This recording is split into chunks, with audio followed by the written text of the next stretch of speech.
Today I want to talk about how do we get patients to pay the bill? How do we make it affordable for them so they accept treatment and do what they're supposed to do? Because there's some challenges in this space.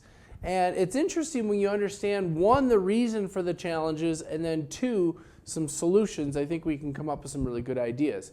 I want to start off though with why there's a problem. And what's interesting is I've got some data that comes from the Centers for Medical and Medicaid Services. And it's interesting to see the distribution over time of how people pay for dentistry. And if you go back to 1990, what you'll see is that 48% of patients had private insurance in the blue, 48% of patients in the red were paying cash, and then of course 2% other, whatever that is. Now you fast forward to 2012, you have 48% of patients who have private insurance in the blue, you have 42% of patients who are paying cash, and then 8%, which is government typically now. And it's interesting to see how those distributions have changed over time.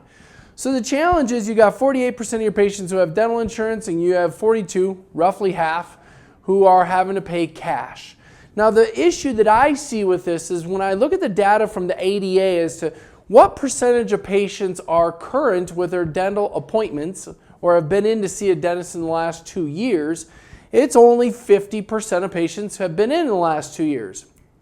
And so the challenge I see is as I look at this data here on the screen is that only 42% of patients, they're cash pay. They're cash pay patients as opposed to people who actually have insurance, they have subsidization. So I look at the 50% of people who are active in dentistry and the 50% who are inactive, and then I overlay this 42% who are cash pay, and I go, I think I see the problem.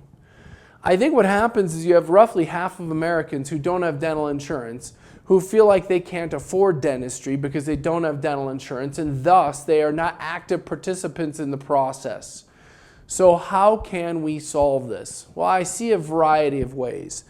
One, and the most obvious, is Care Credit or Lending Tree or any of the companies like that offer financing for patients for services. But option two, and maybe even a more powerful option, would be one of these in-house dental plans. And we've had guests on before who offer them as a service to dental offices like you, so you can reference those in the past. And they're fabulous companies. They're great in what they offer. And you can do these in-house or you can use those services, either one. But I want to talk more about how it creates a perception of affordability. Because I think this perception of the lack of affordability is the main issue at hand. So we have these 42%, or roughly half of Americans who don't have insurance. They think they can't afford it. Now what's interesting is if you look at how the government is trying to solve this problem, whether it's right or wrong, I have no idea. Darren's editorial comments here are that they're coming out and creating this new thing called mid-level providers to create greater access to care. And 11 or 12 states at this point have made mid-level providers or dental therapists, depending on the state what they call them, something that is legal and can be done. And all that is, for those of you that aren't familiar with it, is an assistant can get about an 18-month certificate program, and she can set up her own dental office and provide dental services, limited in scope, of course, but nonetheless a lot less limited in scope than you might suspect. They're trying to solve the fact that 50% of Americans haven't been to a dentist.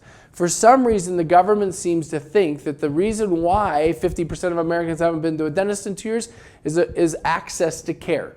But yet then I run into doctors all across the country whose schedule's not busy.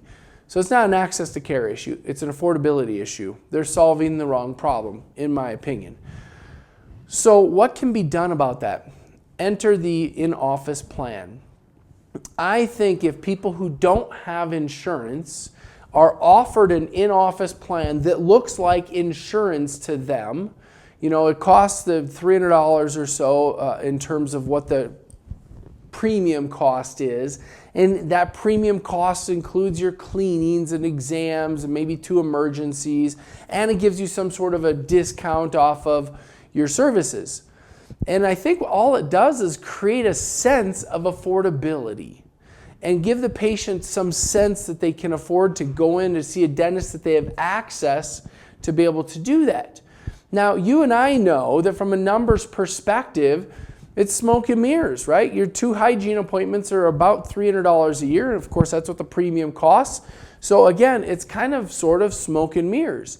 And then if you offer them a 10 or 15 or whatever % discount you want off of your full fees, which I think is a good thing to do because you're not at least having to deal with insurance. You get it up front, which is kind of nice. And you have a lot less admin cost involved. I mean, imagine if all your patients got a 10% discount off of your full fee to come in and get their dentistry done, and they all said yes, you'd be signing up for that left and right, because it's far better than a PPO where you take a 30% write-off. So it's a perceptual shift is all it is. You could have the practice of your dreams.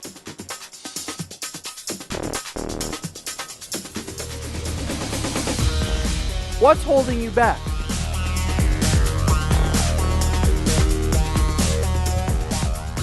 Imagine a life where you have everything you ever wanted.